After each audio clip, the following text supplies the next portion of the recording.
Hello students, I am Saloni Sadda, Faculty of English from Resonance. Today we will study third chapter of your book. The name of the chapter is Iswaran the Storyteller. So here the name of the character, main character of the story is Iswaran and he is a storyteller. So let's see what's it all about. One night Mahendra woke up from his sleep and saw a dark cloudy form. He broke out into a cold sweat. Was it a ghost? Now here, Mahendra is another character of the story. One is Iswaran and the other one is Mahendra. So he woke up from his sleep and what he found over there, what he found was a dark cloud form. Okay. Now all of a sudden he thinks that what is this? Is that a ghost or something? So why was he puzzled? Why was he bewildered? Let's check it out. We'll read the story further. So the story was narrated to Ganesh by a young man, Mahendra by name. अब यहाँ पर जो characters हैं वो समझने हैं पहले. Mahendra is a character and Iswaran, okay. Now the story was narrated to Ganesh, यानी कि गणेश को story सुनाई गई किसके द्वारा? Mahendra के द्वारा. Mahendra told the story. He was a junior supervisor in a firm which offered on hire supervisors at various types of construction sites, factories, bridges, dams and so on. Mahendra's job was to keep an eye on the activities at the work site. So here the occupation of Mahendra has been explained.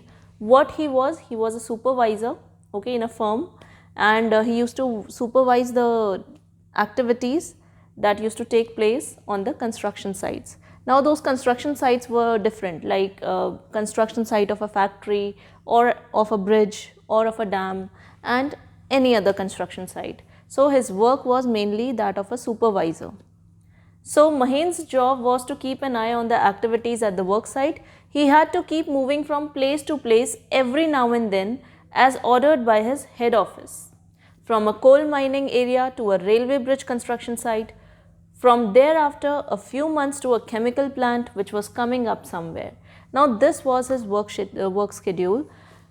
He used to rotate his places, means from one construction site to another construction site, because he was given orders from his office.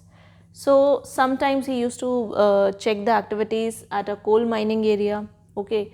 Then he was sent to some other site, let's say for example railway bridge construction site, okay. Then he went to a chemical plant to supervise the activities over there. So this was his rotation of places. Then what happened? Something more has been told over here about that person. He was a bachelor. Now who is a bachelor? A person who is unmarried, okay. A male who is unmarried, we call them bachelors. His needs were simple and he was able to adjust himself to all kinds of odd conditions, whether it was an ill-equipped circuit house or a makeshift canvas tent in the middle of a stone quarry. Now here his nature has been described, that this man was used to live at all sorts of places, okay. So he can survive at a place where you can say no equipments are there or no facilities there. So he had this ability to survive at any sort of a place. Even if the conditions are odd, ऐसी जगह पर जहाँ पर ज़्यादा सुख सुविधाएं नहीं है, ज़्यादा लग्जरी नहीं है, कोई फैसिलिटी नहीं है, वो वहाँ पे भी सर्वाइव कर पाता था, ठीक है. So those odd conditions refers to different types of places where he used to work, okay. अगर वो मान लो कोई कंस्ट्रक्शन साइट पे, तो डेफिनेटली वहाँ पे क्या होगा, पत्थर होंगे, धूल होगी एंड ऑल दैट, डस्ट होगा, बट कोई ज़्यादा फैसिलिटीज़ होता नहीं है. देन बहुत धूप होती है. सो he could adjust well. This was his nature. Now he can survive at a place which is ill-equipped. Ill-equipped means where facilities are not there, okay. So he can survive there also, or what he can do is he could live in that canvas tent also, ठीक है. छोटे छोटे हम बना देते हैं ना tent areas, जहाँ पे लोग शेड बना देते हैं उसके अंदर टेम्परली किसी भी साइट पर. So here further it is written, but one asset he had was his cook, Iswaran. अब ये जो इंसान था महेंद्र, इसका वर्क था सुपरवाइज़र वाला, ठीक है. So he was a supervisor by profession, but he had a cook with him.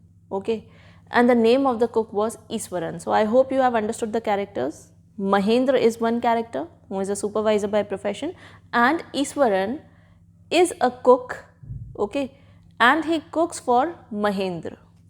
So you can say that this cook Iswaran was appointed by Mahendra for himself. Fine. The cook was quite attached to Mahendra and followed him uncomplainingly wherever he was posted. Now, why this word has been written uncomplainingly? It means this person, Iswaran, he always used to go along with his boss. Who was the boss? Mahendra was the boss. So ये हमेशा महेंद्र के साथ साथ ही रहता.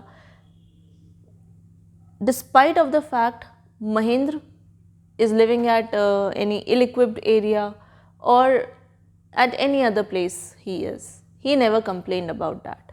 So Mahendra जो है जहाँ भी जाता ईश्वरन भी उसके साथ साथ जाता. अब महेंद्र किसी कंस्ट्रक्शन साइट के आसपास रुका हुआ है जहाँ कोई फैसिलिटी नहीं है तो भी ईश्वरन उसके साथ वहाँ चला जाता. Despite of any odd condition, कोई फ़र्क नहीं पड़ता था उसको बस महेंद्र के साथ रहना रहता था. He cooked for Mahendra, washed his clothes and chatted away with his master at night. अब क्या करता था ईश्वरन? उसका काम था कुकिंग करने के लिए, उसको अपॉइंट किया गया था. किसके लिए कुकिंग करता था? महेंद्र के लिए. Definitely Mahendra was a boss. So he also use to do some other jobs for him. जैसे उसके कपड़े भी धोता था वो. देन उससे बातें करता था रात को महेंद्र से. कौन करता था? Eswaran. He could weave out endless stories and anecdotes on varied subjects. अब बहुत सारी स्टोरीज, ठीक है, और यहाँ जो लिखा हुआ है एनेक्डोट्स, इट मीन्स किस्से होते हैं ना, बहुत सारे कहानी किस्से, ठीक है. तो वो बहुत सारे किस्से सुनाया करता था किसको? महेंद्र को. तो ईश्वरन की आदत थी स्टोरीज सुनाने की, किस्से सुनाने की, और वो हमेशा रात को महेंद्र के साथ बैठकर यही सब करता. And the topics were varied, means अलग अलग टॉपिक्स पे, अलग अलग सब्जेक्ट्स पे वो कहानी किससे सुनाया करता था महेंद्र को. Iswaran also had an amazing capacity to produce vegetables and cooking ingredients seemingly out of nowhere in the middle of a desolate landscape with no shops visible for miles around.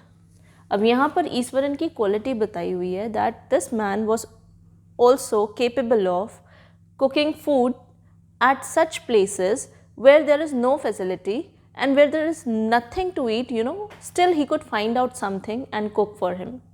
Okay? ऐसी जगह पर जहाँ पर कुछ नहीं मिलेगा आपको, दूर दूर तक पूरा लैंडस्केप आप देखो, दूर दूर तक कुछ नहीं दिखेगा आपको, स्टिल ईश्वरन की क्वालिटी थी कि वो ऐसी जगहों पे भी, रिमोट एरियाज़ में भी कुछ तो ढूंढ ही लेगा जिसको वो पकाकर खा सके, ठीक है, और अपने बॉस को भी खिला सके. So he had the capacity to produce vegetables and cooking ingredients. तो वो कहीं ना कहीं से ढूंढ ही लेता था सब्जियों को भी और जो भी इंग्रेडिएंट्स की ज़रूरत होती है. इंग्रेडिएंट्स मीन सामग्री जो भी हम कुकिंग में यूज़ करते हैं. Then seemingly out of nowhere in the middle of desolate landscape. Desolate means which is lonely, जहाँ पर और कुछ नहीं है, सिर्फ वही एक जगह है, ठीक है. तो ऐसी जगह पर भी जहाँ पर कोई शॉप्स नहीं है, दूर दूर तक, माइल्स तक कुछ नहीं मिलेगा, स्टिल वो वहाँ पर कुछ ना कुछ इंतज़ाम कर देता था खाने पीने का.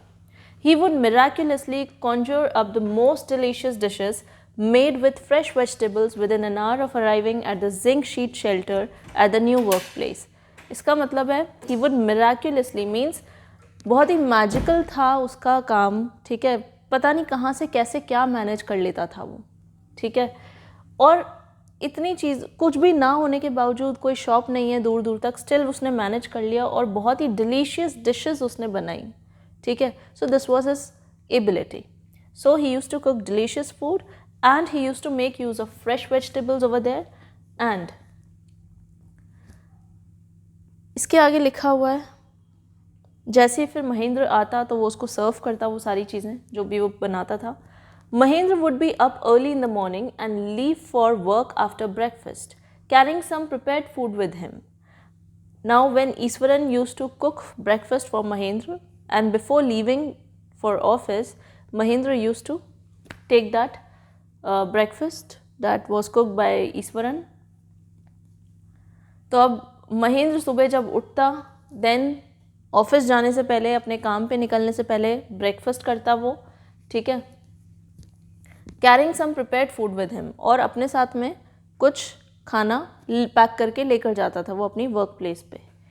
Meanwhile Iswaran would tidy up the shed, wash the clothes and have a leisurely bath, pouring several buckets of water over his head, muttering a prayer all the while. अब जब उसके जो बॉस थे महेंद्र, किसके बॉस? ईश्वरन के. तो जब महेंद्र अपने काम पे निकल जाता अपना लंच वगैरह लेकर, तो सबसे पहले ईश्वरन मॉर्निंग में तो उसका काम करता कुकिंग का. उसके जाने के बाद, महेंद्र के जाने के बाद ईश्वरन क्या करता, वो he would tidy up the shed, means shed is an area where they use to stay, okay. तो वो उसको क्लीन करता. टाइडी का मतलब है क्लीन करना. Then he use to wash the clothes, कपड़े धोता उसके बाद, and have a leisurely bath. Leisurely bath means आराम से नहाता वो. Leisurely means in a very luxurious manner, in a very comfortable way he use to take bath, ठीक है. सारे काम से फ्री होकर फाइनली वो शावर लेता. Pouring several buckets of water over his head, कई सारे बाल्टी वो अपने ऊपर पानी डालता, ठीक है. Muttering a prayer all the while, और उसके बाद कुछ प्रेयर्स वो बोलता भी सही नहाते वक्त. It would be lunch time by then, अब जब तक उसके सारे काम कंप्लीट होते वापस लंच का टाइम हो जाता. After eating he would read for a while before dosing of. अब लंच खाने के बाद वो क्या करता, कुछ पढ़ने लग जाता था. He would read anything. Now again one more point, Eswaran had a reading habit, ठीक है. तो हमेशा लंच करने के बाद वो कुछ रीड करता. Before dosing of means lunch करने के बाद जनरली कुछ लोग की आदत होती है सोने की, ठीक है. तो डोजिंग ऑफ का मतलब है उसको इससे पहले कि नींद आती आफ्टर हैविंग लंच, तो वो पहले कुछ रीड कर लेता, उसके बाद सो जाता, झपकी ले लेता. The book was usually some popular Tamil thriller running to hundreds of pages. अब वो क्या रीड करता था लंच करने के बाद में? वो जो रीड करता था actually it was a Tamil thriller, means Tamil में कुछ लिखा हुआ बहुत ही इंटरेस्टिंग सा थ्रिलिंग सी स्टोरी वो पढ़ता. Running to hundreds of pages means काफ़ी सारे पेजेस की वो स्टोरी हुआ करती. Its imaginative descriptions and narrative flourishes would hold Iswaran in thrall. अब वो जो पढ़ता था, रीड करता था तमिल थ्रिलर, वो एक स्टोरी थी, ठीक है, वो पढ़ता वो. Actually it was a book, okay. अब उसमें बहुत ही इमेजिनेटिव बातें लिखी हुई थी, ठीक है. जो भी उसमें डिस्क्राइब किया गया था that was totally imaginary, hypothetical you can say. And narrative flourishes would hold Iswaran in thrall. और जिस तरह से उसमें चीज़ें लिखी जाती, तो you know Mahendra Iswaran, this person who used to read it, he used to get influenced, ठीक है. जो भी उस बुक में लिखा होता था ये बहुत इन्फ्लुएंस होता था. जैसे मान लो ये पूरी तरह से उसमें जो लिखा हुआ है उसमें अपने आप को उस सिचुएशन में इमेजिन कर रहा है, ठीक है. रम जाता था जो पढ़ रहा था उसी कंटेंट में. His own descriptions were greatly influenced by the Tamil authors that he read. अब ये जो हिज ओन डिस्क्रिप्शंस लिखा हुआ है, इसका मतलब है Iswaran had a habit of story telling, ठीक है. He used to tell the stories, ठीक है. बहुत सारे कहानी किस्से वो सुनाता था.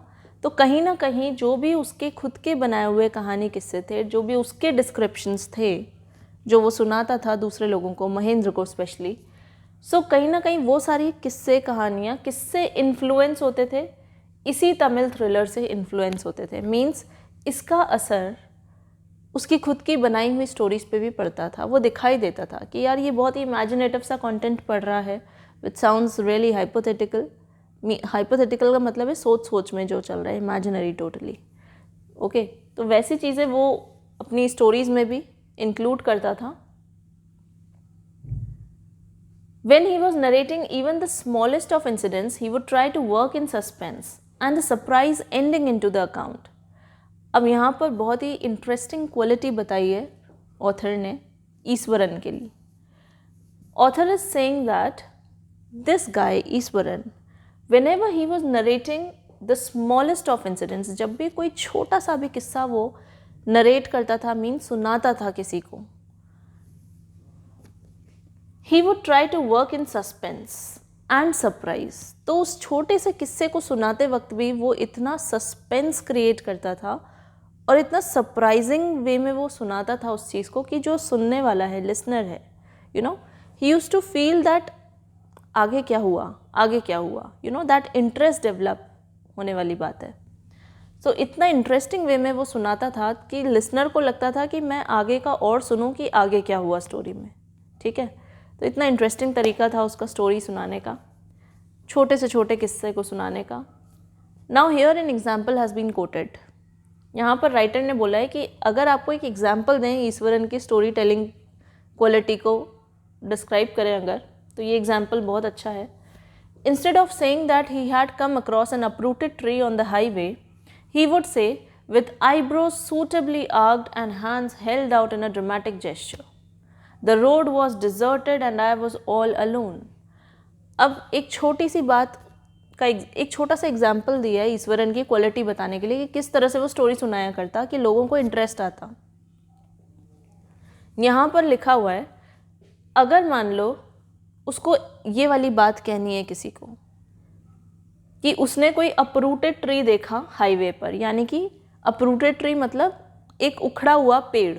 ठीक है, एक पेड़ जो कि उखड़ कर गिर गया है हाईवे पर। हाईवे आप सब समझते हैं, ठीक है, हाईवे जहाँ से एक सिटी दूसरे सिटी से कनेक्ट होती है, तो जो रोड होता है वो हाईवे होता है।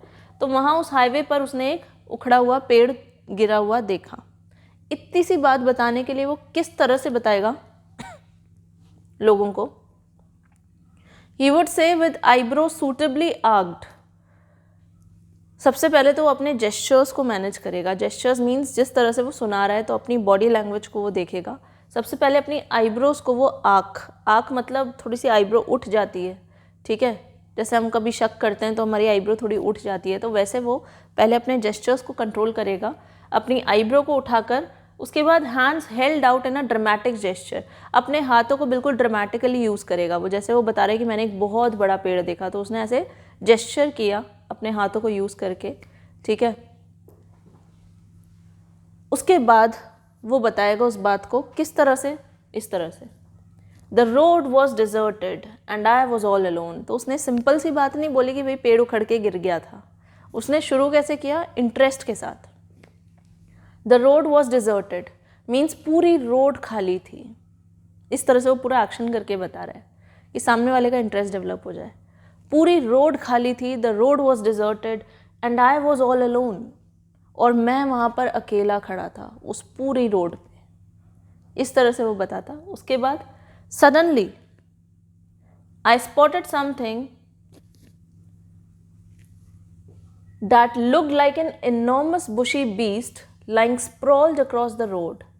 और उसके बाद वो बोलता है लोगों से, अचानक से मैंने उस रोड पे, जब मैं अकेला खड़ा हुआ था, सुनसान थी रोड, अचानक से मैंने क्या देखा वहाँ पर, मैंने एक बड़ा सा enormous bushy beast मतलब बहुत ही घने बाल वाला जानवर, ठीक है, जिसकी बॉडी पे बहुत सारे बाल हों, बहुत बड़ा साइज़ का जानवर मैंने देखा जो कि उस रोड पे sprawl, he was lying sprawled across the road means जो कि उस रोड पे पड़ा हुआ था, ठीक है। तो इस तरह से वो बताता है लोगों को। तो अब लोगों को इंटरेस्ट आता है कि यार ये क्या चीज़ देखी थी इसने, सस्पेंस क्रिएट किया उसने, सरप्राइजिंगली लोग उसकी बात को सुन रहे हैं। वो चाहता तो इतनी सी बात कह सकता था कि मैंने एक पेड़ देखा गिरा हुआ हाईवे पर, लेकिन उसने इस तरह से नहीं बताया। उसने कैसे, ठीक है, कोई नहीं था उस रोड पे, मैं अकेला खड़ा हुआ था और मैंने अचानक से एक बड़ा सा जानवर देखा रोड पे, ठीक है, और वो जानवर बहुत ही बुशी था, ठीक है। तो इस तरह से वो बताएगा। Then but as I came closer I saw that it was a fallen tree. उसके बाद वो सस्पेंस खोलेगा, लेकिन जैसे ही मैं उसके करीब गया, ठीक है, तो मैंने क्या देखा कि वो तो सिर्फ एक पेड़ है जो कि गिर गया है। दूर से ऐसा लगा कि कोई जानवर वहाँ पे पड़ा हुआ है। With its dry branches spread out, और वो जो ऐसा लग रहा था कि कोई जानवर है, तो वो तो एक पेड़ था जिसकी ब्रांचेस बहुत ही फैली हुई थी, ठीक है। तो इतना इंटरेस्टिंग वे में उसने इस छोटी सी बात को बताया लोगों को। तो ये सिर्फ एक एग्जाम्पल था उसकी क्वालिटी एक्सप्रेस करने का। Mahendra would stretch himself back in his canvas chair and listen to Iswaran's tales uncritically. Uncritically means Mahendra जब भी ईश्वरन के कहानी और किस्से स्टोरी सुनता तो महेंद्र का रिएक्शन बिल्कुल जजमेंटल नहीं होता, ठीक है। वो कभी जज नहीं करता था ईश्वरन ने कैसी स्टोरी सुनाई है, you know what kind of a content is he telling. He never judged him, he was listening, he was uncritically, you can say, listening to his stories. critically का मतलब होता है आप किसी की कही हुई बात को जज करें, नुक्स निकालें उसमें कि ये बात तुमने जो कही मुझे अच्छी नहीं लगी या मुझे ये वाली बात पसंद आई। तो वो इस तरह की कोई बात नहीं करता था, ईश्वरन ने जो सुना दिया चुपचाप सुन लेता था, ठीक है।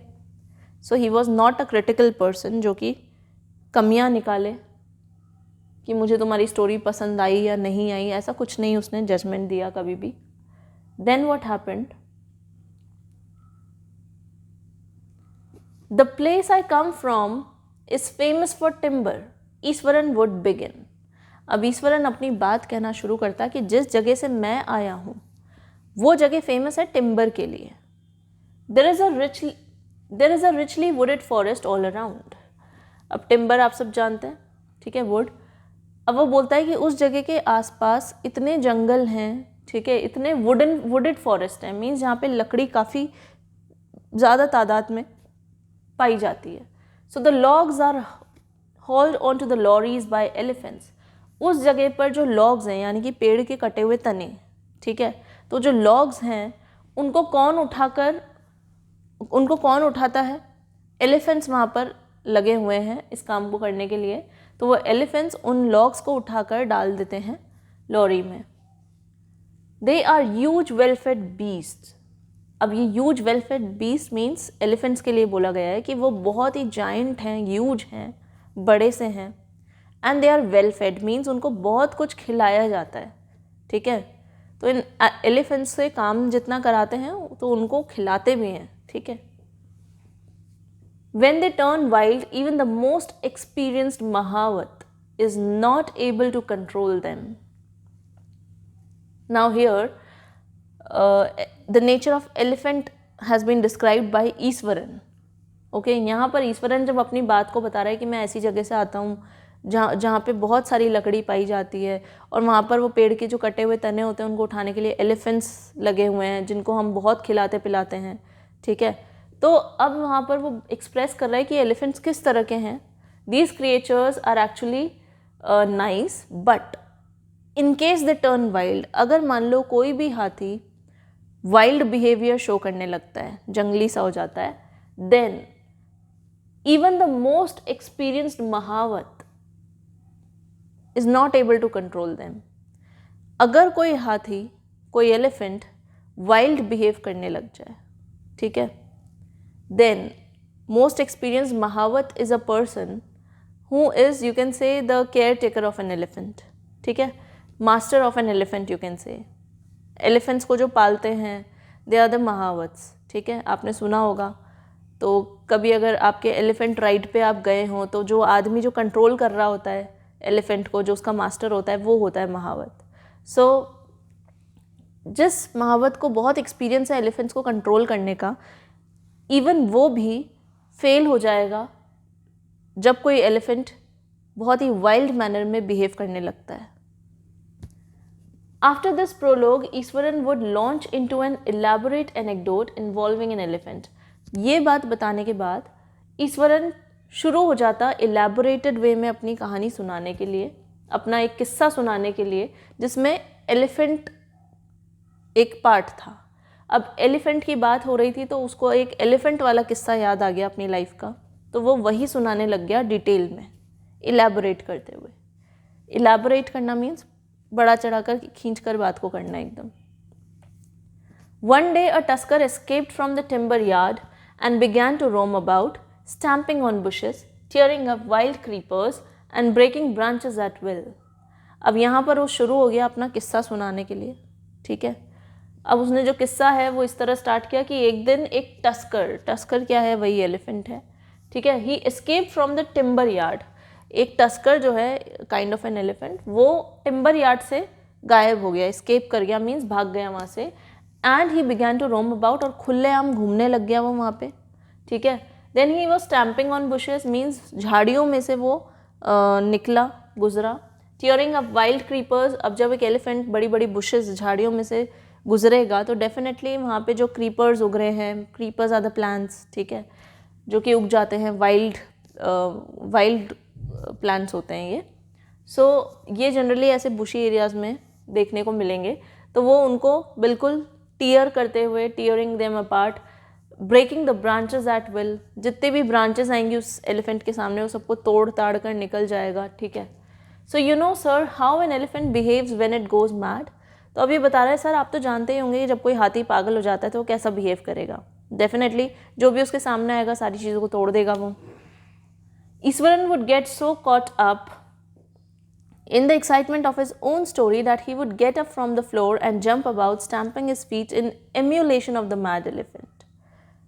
अब ईश्वरन जब ये किस्सा सुना रहा था तो वो इतना ज़्यादा इन्वॉल्व होकर सुना रहा था, इतना ज़्यादा इंटरेस्ट के साथ सुना रहा था इस स्टोरी को, कि जो भी जेस्चर वो एक्सप्लेन करता कि एलिफेंट ने ऐसा किया तो वो अपनी बॉडी के साथ में उस जेस्चर को करके बताता, अपनी बॉडी को यूज़ करते हुए वो जेस्चर एक्सप्लेन करता. जैसे मान लो एलिफेंट जम्प्ड तो इवन ही विल जंप. ठीक है. तो किस्सा सुनाते वक्त अगर वो ये बोल रहा है कि एलिफेंट कूदा, ज़ोर ज़ोर से भागा, तो वो खुद भी वही एक्शंस कर रहा है जो एलिफेंट कर रहा था. ठीक है. जैसे अगर अभी मैं स्टोरी सुना रही हूँ तो अगर यहाँ जो लिखा हुआ है मैं भी वही जेस्चर्स करने लग जाऊँ. यहाँ लिखा है एलिफेंट वॉज स्टैम्पिंग, तो मैं भी अगर यहाँ पे स्टैम्प करने लग जाऊँ अपनी फीट को, ठीक है, then he was behaving in a very mad way, तो मैं भी अगर वैसे ही एक्ट करने लग जाऊँ, so you know you will think कि मैम टोटली इन्वॉल्व हो गई हैं. ठीक है, स्टोरी में. So same was the case was Eswaran, same was the case of Eswaran. This man, he used to get involved in his story to such a great extent that he used to forget everything. Means पूरी तरह से वो अपने आप को act करके बताता. ठीक है. तो अब वो he used to stamp his feet in emulation of the mad elephant. अब उस जंगली हाथी की तरह वो बिहेव करके बताता अपनी बॉडी के मूवमेंट्स के थ्रू कि वो इस तरह से हरकतें कर रहा था elephant. The elephant reach the outskirts of a town. अब उसने बोला कि वो जो हाथी जो चला गया था, वहाँ से भाग गया था, वो हमारे शहर के बाहरी इलाके में चला गया था. He reached over there in the outskirts. Outskirts means बाहरी इलाके. Breaking the fences down like match sticks he would continue. और जब वो बाहर चला गया तो जितने भी फेंसेस लगे हुए थे, फेंसेस आर यू कैन से जो एरिया जो कि प्रोटेक्शन के लिए बनाया जाता है. ठीक है. जैसे मान लो कोई हट्स बनी हुई हैं, उसके आसपास फेंसेस होते हैं. फेंसेस मीन्स प्रोटेक्शन के लिए हम कुछ वॉल खड़ी कर देते हैं, तो वो सारी चीज़ों को वो तोड़ देता. ठीक है. जो भी प्रोटेक्टिव वॉल्स खड़ी थी वहाँ पे इस तरह से तोड़ता जैसे कोई माचिस की मैच स्टिक को हम तोड़ देते हैं ना आराम से. तो उस हाथी के लिए तो बहुत आसान है तोड़ना किसी चीज़ को. It came into the main road and smashed all the stalls selling fruits, mud pots and clothes. अब जो fences थे उसको तो तोड़ दिया एलिफेंट ने. Then where he reached on the main road. ठीक है. मेन रोड पे आ गया वो एलिफेंट. अब मेन रोड पे तो डेफिनेटली स्टॉल्स लगी हुई हैं. ठीक है. डिफरेंट शॉप्स हैं. Somewhere fruits are being sold और some clothes are being sold over there. Then mud pots रखे हुए हैं, यानी कि मटके वगैरह. ठीक है. घड़े, मिट्टी के घड़े एंड ऑल दैट. तो जो कुछ भी उस मेन रोड पे रखा हुआ है वो सब कुछ ब्रेक करते हुए आगे बढ़ रहा है. कौन? एलिफेंट. और ये स्टोरी कौन सुना रहा है? ईश्वरन सुना रहा है. पीपल रन हेल्टर स्केल्टर इन पैनिक. अब यहाँ पर people run helter skeletal in panic means this means it was a chaotic situation. Chaotic means it was full of confusion. It was full of you can say puzzled. It was a puzzled scene. ठीक है. कि किसी को कुछ समझ नहीं आ रहा था क्या करे. सब बहुत ही हौच पौच वे में हो रहा था. ठीक है. and it was a very chaotic state, you can say. Everyone was in panic. Panic means confusion. So in such a disorderly state, you can say, people will definitely react in a very strange manner. So people start running here and there, okay, aimlessly. The elephant now entered a school ground where children were playing, breaking through the brick wall. अब elephant कहाँ पहुँच गया? ठीक है, elephant ने देखा सब लोग इधर उधर भाग रहे हैं, बहुत भाग दौड़ मची हुई है, भगदड़ मची हुई है, तो अब एलिफेंट कहाँ पहुँच गया? एक स्कूल था वहीं पे पास में, जहाँ पे अंदर बच्चे खेल रहे थे, ठीक है, some kids were playing over there, so there was a wall over there and there was a wall and it was broken by the elephant. वो wall तोड़कर वापस एलिफेंट घुस गया स्कूल में. All the boys ran into the classrooms and shut the doors tight. सारे बच्चे उस elephant को देखकर अंदर चले गए क्लास के और उन्होंने ज़ोर से दरवाज़ा बंद कर दिया. The beast grunted and wandered about, pulling out the football goal post. अब जो beast है, it refers to the elephant, ठीक है. तो जो elephant है, it grunted means it is a sound that is produced by the elephant, ठीक है. गुस्से में वाइल्ड एलिफेंट जब कहते हैं ना उसको गुस्सा आ रहा होता है तो ही स्टार्ट्स ग्रंटिंग, ठीक है. तो he is grunting and wandered about pulling out the football goal post. अब वो जो फुटबॉल का गोल पोस्ट था, ठीक है, उसके आसपास ही वो जा रहा है और उसको वही पुल कर रहा है and all that. Tearing down the volleyball net, kicking and flattering the drum kept for water. अब उसने जो वॉलीबॉल की जो नेट होती है, आप वॉलीबॉल जब खेलते हैं तो एक नेट लगाते हैं बीच में पार्टीशन के लिए, सो उसने उस नेट को भी तोड़ दिया, ठीक है. He kicked it and flatten the drum kept for water. वहाँ पर एक ड्रम था जिसके अंदर पानी रखा हुआ था, उसने एक बार पैर रखा उस ड्रम पे और पूरा वो ड्रम फ्लैट हो गया, ठीक है. एंड अपरूटिंग द श्रब्स, और वहाँ पे जितने भी पेड़ पौधे लगे हुए थे, श्रब्स थे, उसने उनको सबको उखाड़ फेंका.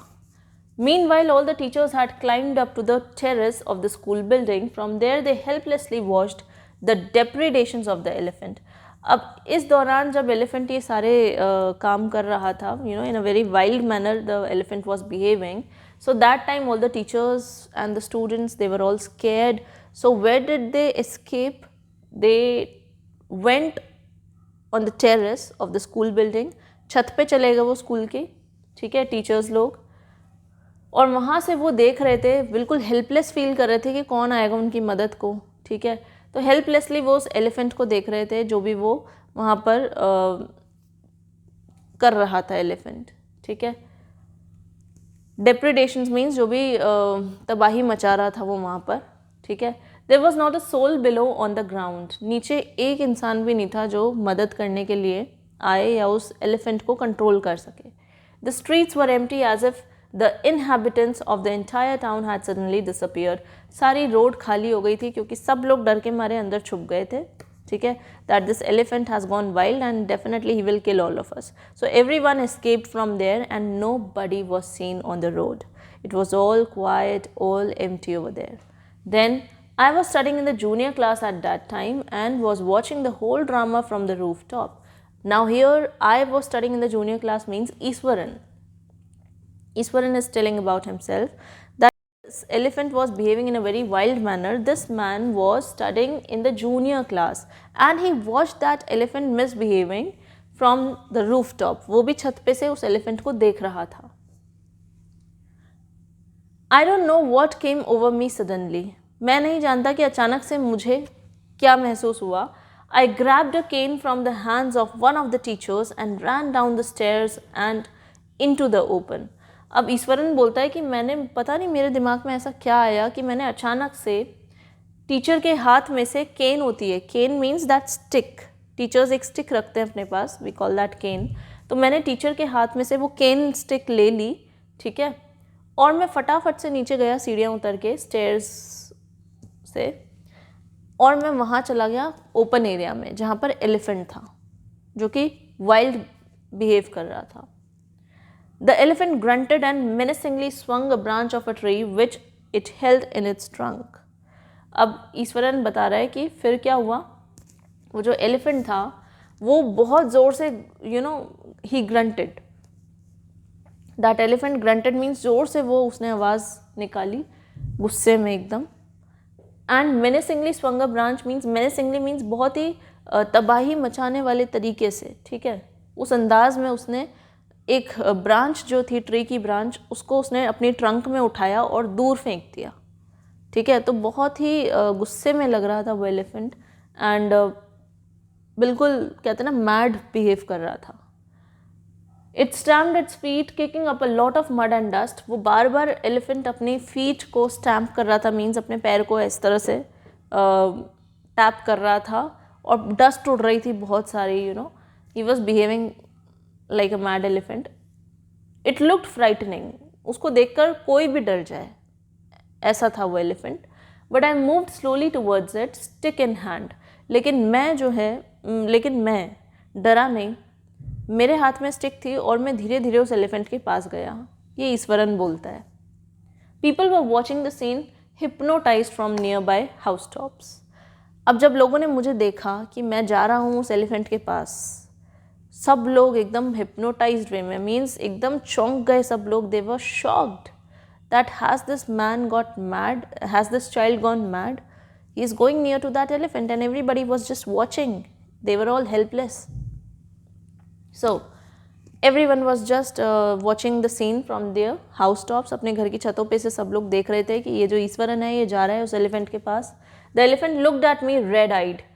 Red-eyed का मतलब है बहुत ही गुस्से से, in a very angry manner. This elephant looked at Eswaran who was coming near to him, ready to rush towards me. Now this elephant who was really very angry, he wanted to just crush this boy, Eswaran. गुस्से में वो ईश्वरन को देख रहा था elephant, और वो गुस्से से बहुत तेज़ी से दौड़ते हुए ईश्वरन के पास जा रहा था। It lifted its trunk and trumpeted loudly. अब जब एलिफेंट को गुस्सा आ रहा है, डेफिनेटली उसके जेस्चर्स क्या होंगे, ज़ोर ज़ोर से आवाज़ निकाल रहा होगा। ट्रम्पेटेड मतलब उसने आवाज़ें निकाली एलिफेंट ने, एंड अपनी ट्रंक को उसने ऊंचा उठाया, ठीक है, क्योंकि उसको गुस्सा आ रहा है, he showing anger. At that moment I moved forward and mustering all my force wagged. अब ये बोलता है ईश्वरन कि उस वक्त मैंने क्या किया, मैं आगे बढ़ा एंड पूरा जोर लगाते हुए, मस्टरिंग ऑल माई फोर्स मीन्स पूरा अपना दम इकट्ठा करके, पूरा जोर फोर्स इकट्ठा करके एक साथ आई वैग्ड, ठीक है। It's third टोनेल on the quick means मैंने ज़ोर से दे मारी, पूरी ज़ोर के साथ मैंने दे मारी उसके, कहाँ पर, उसके जो टोनेल है मीन्स पैर का जो नाखून है, ठीक है। थर्ड टोनेल मीन्स तीसरी उंगली का जो, मतलब जो उसका थर्ड नेल है पैर का, उस पर मैंने बहुत ज़ोर से पूरे फोर्स के साथ में मारा, और बहुत क्विकली मैंने मारा। The beast looked stunned for a moment. और जैसे उसको एलिफेंट को पड़ी, ठीक है, जैसे ही मैंने उसको मारा, वो एलिफेंट एकदम शॉक्ड, एकदम स्टन्ड, मीन्स जैसे कोई झटका लगा हो उसको, शॉक लग गया हो उसको कोई, ठीक है, तो बिल्कुल वैसा reaction. Then it shivered from head to foot. उसके बाद वो जैसे उस एलिफेंट को पड़ी ज़ोर से पैर में, नेल में, वो एलिफेंट कांप गया, इट शिवर्ड, और ऊपर से नीचे तक वो कांप गया, from head to foot, and collapsed. Collapsed का मतलब है गिर पड़ा, ठीक है।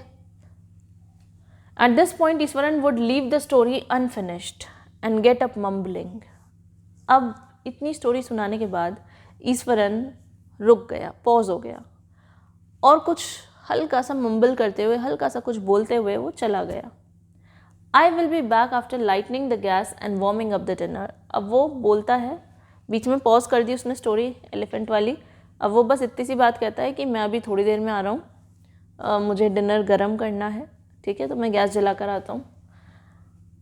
Mahendra who had been listening with rapt attention would be left hanging। अब जो स्टोरी महेंद्र सुन रहा था, ईश्वरन जो सुना रहा था स्टोरी महेंद्र को, अब ईश्वरन ने बीच में वो स्टोरी एलिफेंट वाली पॉज कर दी, तो महेंद्र का इंटरेस्ट इतना डेवलप हो गया था that now he had to wait कि आगे क्या हुआ, ठीक है।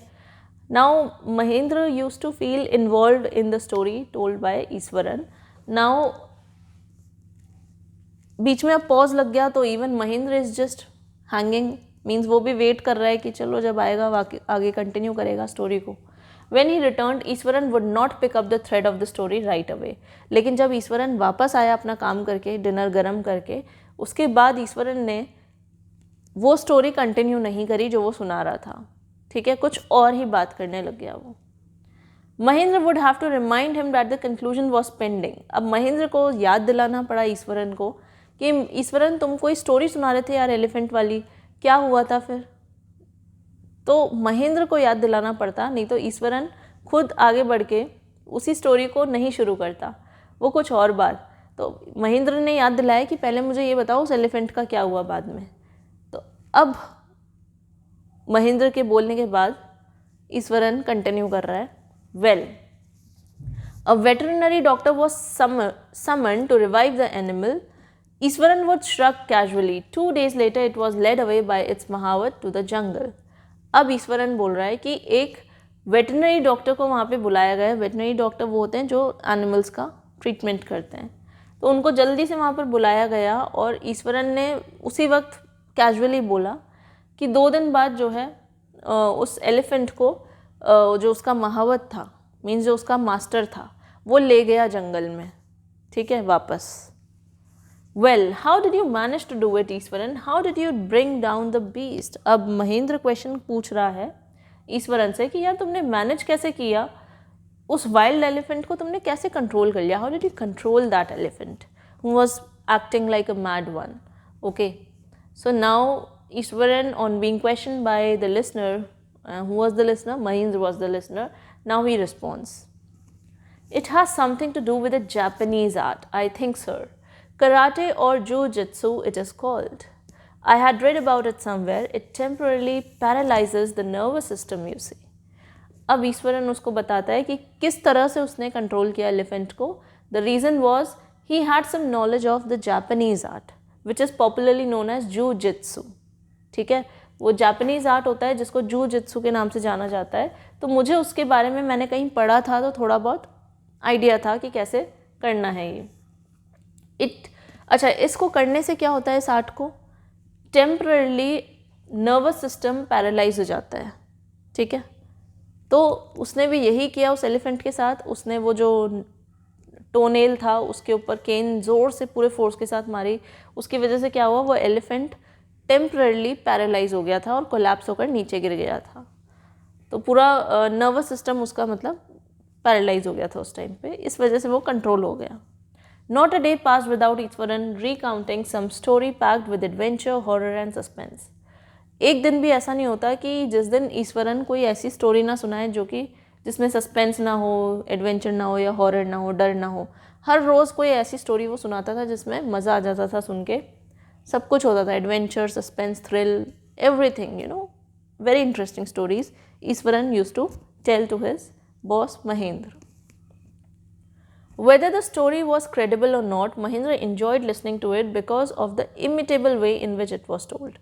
अब चाहे स्टोरी अच्छी हो या बुरी हो, इंटरेस्टिंग हो या बोरिंग हो, फ़र्क नहीं पड़ता था महेंद्र को, क्योंकि महेंद्र को मज़ा आता था ईश्वरन जब स्टोरी सुनाता था तब।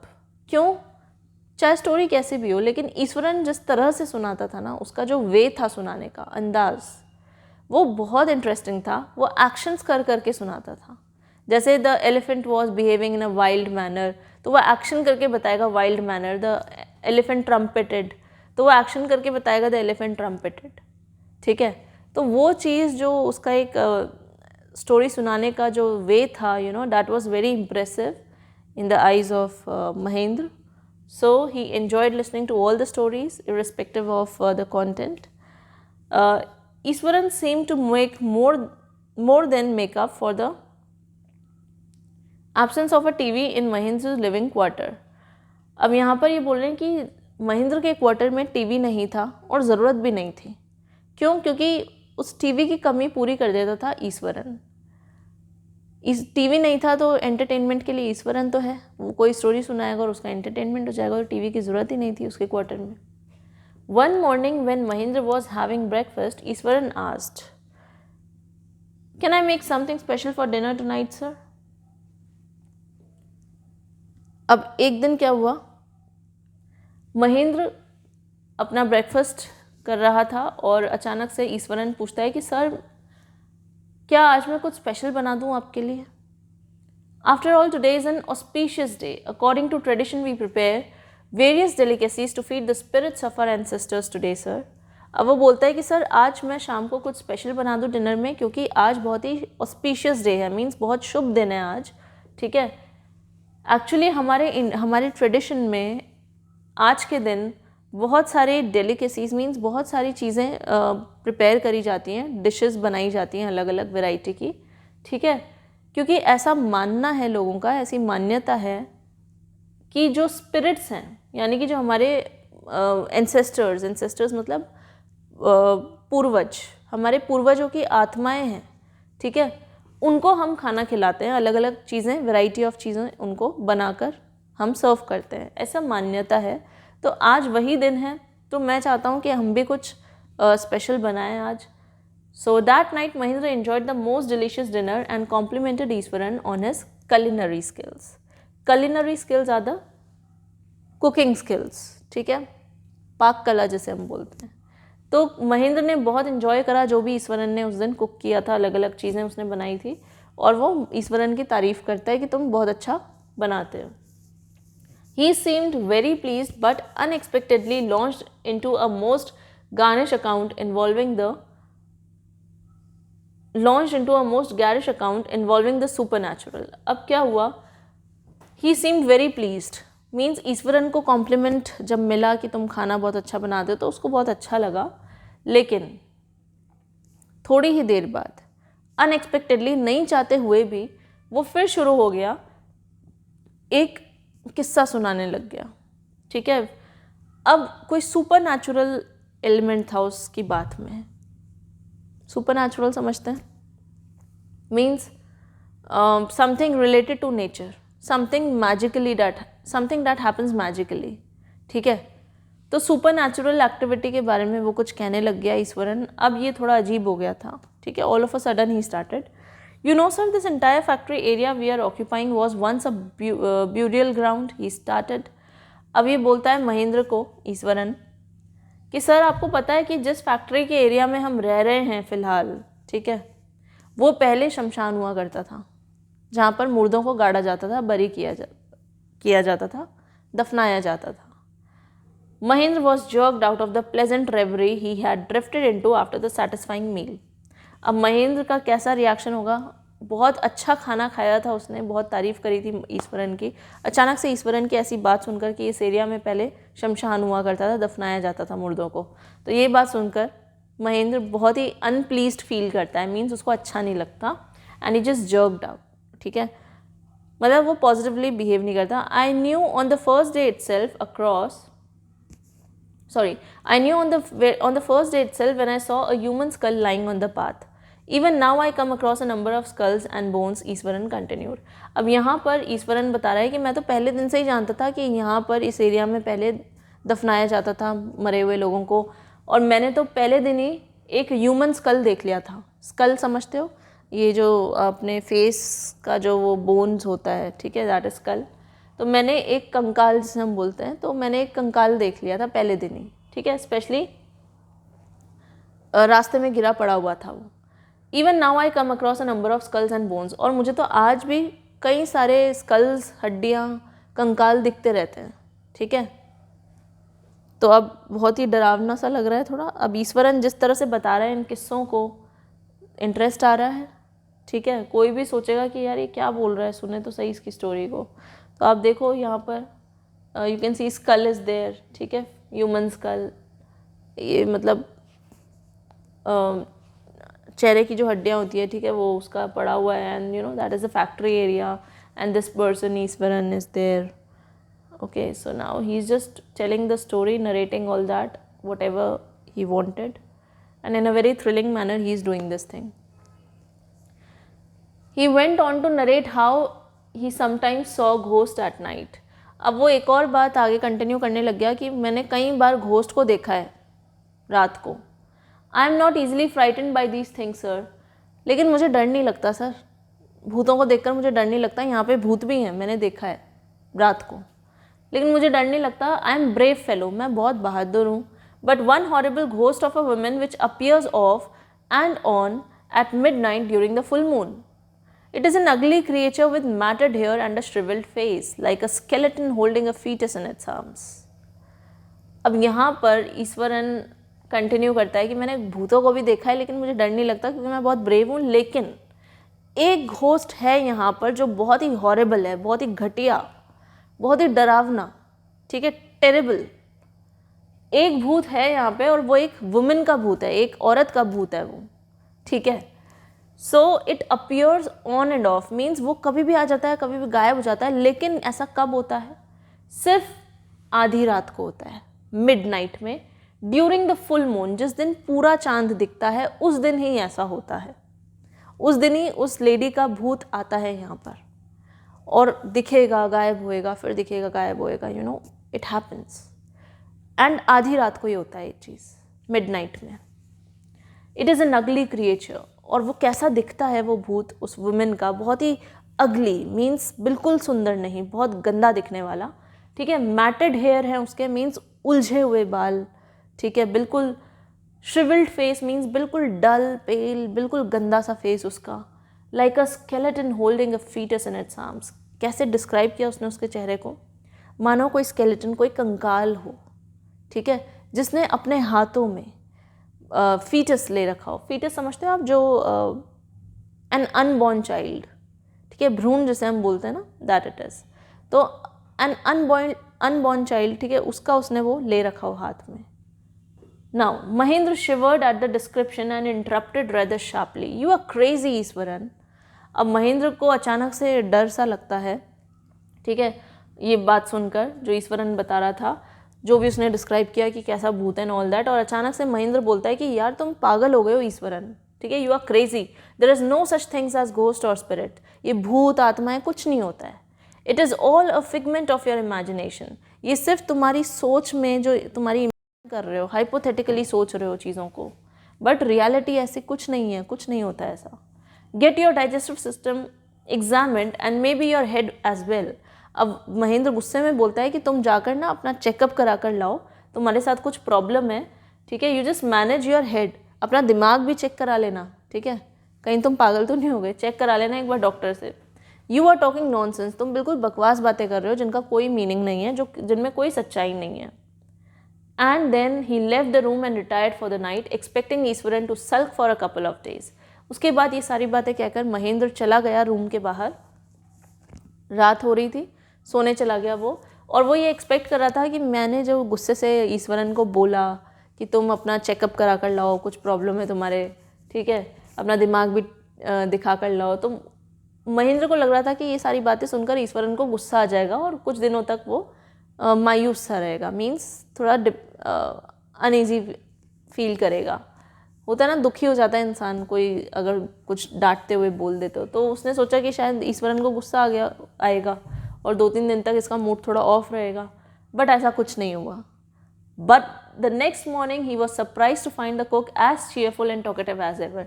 लेकिन महेंद्र ने जैसा सोचा वैसा कुछ नहीं हुआ। अगले दिन सुबह ही जब वो उठा, उसने देखा कि ईश्वरन को तो कोई फ़र्क ही नहीं पड़ा जो भी उसने कहा उसका। वो तो वैसा ही चीयरफुल, एकदम खुशमिजाज और मज़े से काम कर रहा है, कोई फ़र्क नहीं था उसको। ऐसा बिहेव ही नहीं कर रहा था वो कि जैसे कुछ हुआ हो रात को, कोई झगड़ा and all that. So from that day on Mahendra, for all his brave talk, went to bed with a certain unease. Every night he peered into the darkness. अब उस दिन के बाद से जब ईश्वरन ने वो घोस्ट वाली स्टोरी सुनाई कि एक वुमन का स्पिरिट आता है यहाँ पे मिडनाइट में, फुल मून जिस दिन होता है, तो उस दिन से महेंद्र क्या करता, वो जब भी सोने जाता ना बहुत ही अनईजी फील करता, उसको बहुत अजीब सा लगता हो, कहीं ना कहीं उसके मन में वो चीज़ आ रही थी, उसके सबकॉन्शियस माइंड में। Every night he peered into the darkness, हर रोज़ रात को वो बाहर देखता विंडो के अंधेरे की तरफ कि बाहर कुछ है तो नहीं कहीं। And he would peered outside the window next to his bed, उसके बेड के जस्ट पास में एक विंडो था, वो हर बार बाहर देखता अंधेरे की तरफ, trying to make sure that there was no movement of dark shapes in the vicinity. Vicinity means the surrounding area. तो वो बार बार क्यों देखता विंडो के बाहर अंधेरे में? क्योंकि वो ये श्योर करना चाहता था अपने आप को कि आसपास कोई ऐसा मूवमेंट नहीं हो रहा, मीन्स वहाँ बाहर कोई नहीं है, ठीक है। अगर कोई होता, कोई भूत वूत होता तो कुछ तो हिलता डुलता वहाँ पे, लेकिन वो बार बार चेक करता, कोई नहीं हिल रहा डुल रहा, सब कुछ स्टेबल है, सब कुछ सही है, ठीक है। तो वो बोलता कि कोई भी डार्क शैडो नहीं दिखी मुझे, तो सब चीज़ें मेरे को नॉर्मल लग रही हैं, तो मतलब कुछ भी नहीं है, वो सिर्फ ईश्वरन कहानी किस्सा ऐसे ही सुना रहा था डराने के लिए। He could only see a sea of darkness with the twinkling lights of the factory miles away. जब भी महेंद्र अपनी विंडो से बाहर दिखता सिर्फ उसको एक ही चीज़ दिखती, बहुत ज़्यादा अंधेरा दिखता, ठीक है। सी ऑफ डार्कनेस मीन्स अपार अंधेरा, ठीक है। और दूर से जो फैक्ट्री की लाइट्स थी वो चमकती हुई उसको दिखती थी। And that factory was miles away, काफ़ी दूर थी वो फैक्ट्री, लेकिन उसकी लाइट्स ब्लिंक करती थी, चमकती थी। They used to twinkle in that darkness. He had always like to admire the milk white landscape on full moon nights. अब हमेशा से महेंद्र को वो सीन, वो नज़ारा बहुत पसंद आता था जिस दिन फुल मून नाइट होती थी, मीन्स पूरा चांद होता था, तो उस दिन रोशनी काफ़ी अच्छी होती है, ठीक है। अंधेरा होता है लेकिन फिर भी पूरा चांद जिस दिन दिखता है, फुल मून होता है, तो थोड़ा ज़्यादा तो हल्की हल्की रोशनी जो होती है चांद की वो बहुत अच्छी लगती है। तो ही always admired that beauty of full moon, ठीक है। But after hearing Eswaran story of the female ghost he avoided looking out of his window all together when the moon was full. लेकिन जब से उसने ईश्वरन की स्टोरी सुनी थी कि फुल मून वाली नाइट को एक आत्मा आती है एक लेडी की, ठीक है, और आधी रात को आती है, उस दिन से जिस फुल मून नाइट को वो पसंद करता था महेंद्र, वो स्टोरी सुनने के बाद से उसने देखा भी नहीं विंडो के बाहर, ठीक है।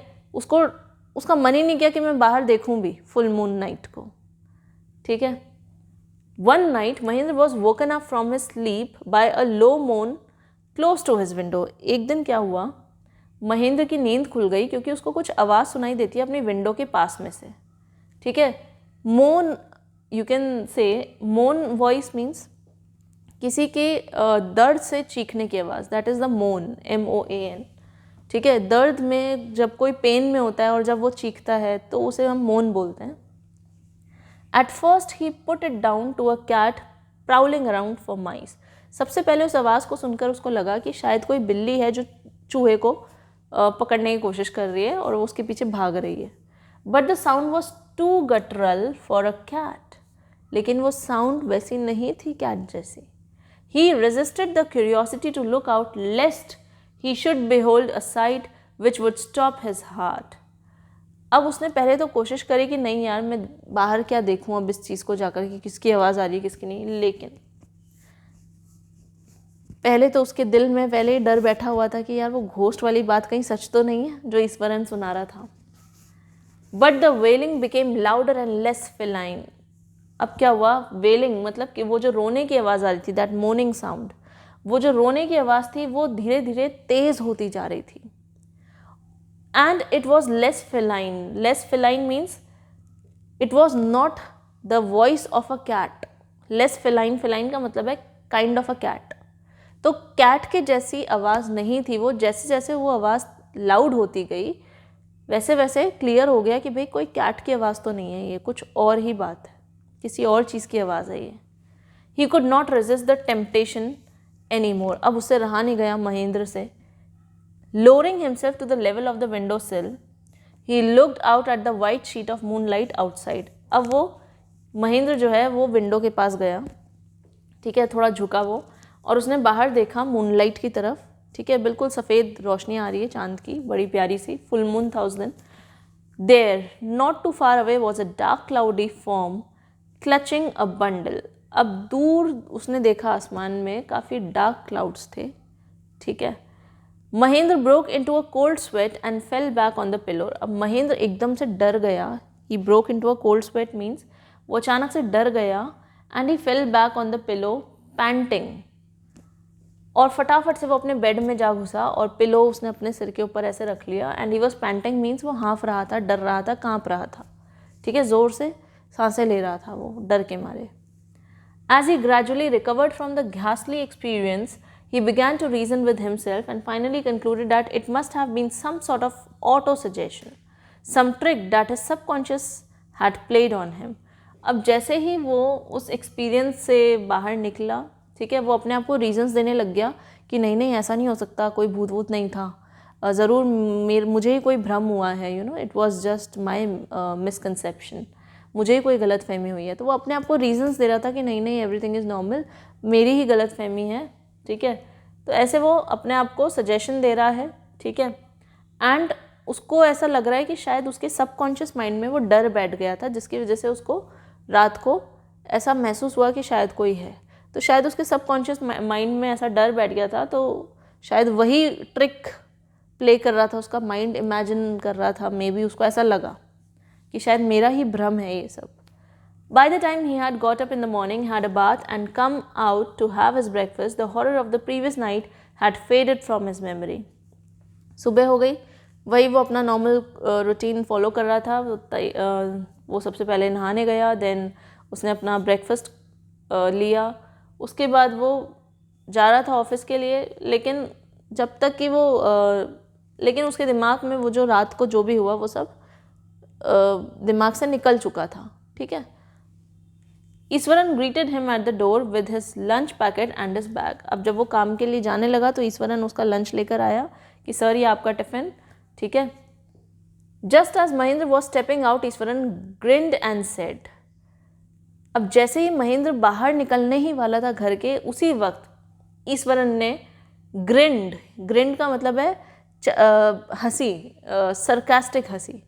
किसी का मजाक उड़ाते हैं ना, तब हम जिस तरह से हंसते हैं उसे हम ग्रिन बोलते हैं, मजाक उड़ाते हुए हंसना। तो ईश्वरन भी ग्रिन करता है, हंसता है और बोलता है, sir remember the other day when I was telling you about the female ghost with the foetus in its arms? You were so angry with me for imagining things. Well, you saw her yourself last night. I came running hearing the sound of moaning that was coming from your room. अब यहाँ पर ये जो है ईश्वरन ये बोलता है कि सर आप उस दिन, याद है मैं आपको एक स्टोरी सुना रहा था एक वुमेन की, ठीक है। तो आप मुझे डांट रहे थे कि मैं कुछ ज़्यादा इमेजिन करता हूँ या मैं एक अनरियलिस्टिक स्टोरी सुना रहा हूँ। लेकिन सर मुझे पता है कल रात को आपके साथ जो हुआ मुझे सब पता है। कल रात को जब मुझे वो मोर्निंग साउंड सुनाई दी थी, किसी के चीखने की, किसी के रोने की आवाज़ मुझे भी आई थी। और जब मैं आया था आपके रूम के पास में तो मैंने देखा था, ठीक है। तो मुझे समझ आ गया था कि आपने उस लेडी को देखा है लास्ट नाइट। वो लेडी आई थी, वो घोस्ट आया था उस वुमेन का, और आपने भी देखा है उसको अपनी आंखों से। और मैं आया था, उस आवाज़ को सुनते ही दौड़कर आया था मैं, जो कि आपके रूम के पास से आ रही थी। मैंने भी वो आवाज़ सुनी थी। तो अब वो महेंद्र को और डरा रहा है, ठीक है। A chill went down Mahendra spine. अब महेंद्र को लग रहा है, अब वापस उसको याद आ गया कि रात को क्या हुआ था, ईश्वरन ने याद दिला दिया। तो अब अचानक से बहुत डर जाता है, बहुत सहम जाता है। And he did not wait for Eshwaran to complete his sentence. He hurried away to his office and handed in his papers, resolving to leave the haunted place the very next day. अब क्या होता है, he did not wait for Eshwaran to complete. इससे पहले ईश्वरन कुछ और बोलता, वो फटाफट से निकल गया अपने ऑफिस को अपने पेपर्स लेकर, और उसने रिजॉल्व कर लिया, मीन्स उसने प्रण ले लिया कि यार इस जगह पे मैं नहीं रहूँगा, अगले दिन ही मैं इसको छोड़ के चला जाऊँगा इस जगह को। I can't stay at this haunted place. ये डरावनी जगह है, यहाँ पे भूतों का साया है। I can not survive over here, I will leave this place for ever. So this was the decision taken by Mahendra, and this was the story. Here it ends. It is written by Mr. R.K. Lakshman. This was the story. Thank you.